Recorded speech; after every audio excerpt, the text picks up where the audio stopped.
For problem number 3, you were asked to find the distance for line segment PQ. That's going to be the line that will connect point P with point Q.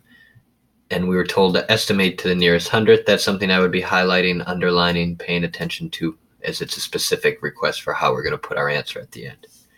So again, we're going to find the distance of line segment PQ. A couple of the challenges here.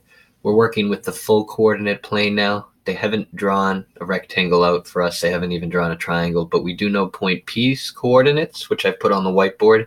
X is at -5, Y is 3, and Q's coordinates, X is at 6, Y is at -3, and we've represented that up here on the whiteboard.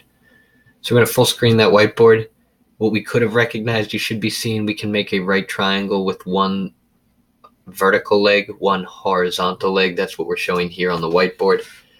And to find the distance of those two legs, I know that the Y value starts at a +3 for point P, and for point Q, it ends at a -3. So I know that Y value, to get from +3 to -3, we must move down by 6 units. So this leg is 6 units. And for the X value, we go from a -5 to a +6. To get from -5 across to +6, it has to be 11 units across.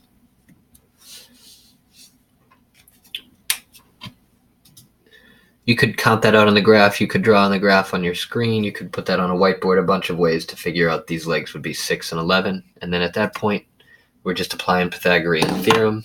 Again, whenever we're finding distance on a graph, it turns out C is always what we're looking for if it's a diagonal line.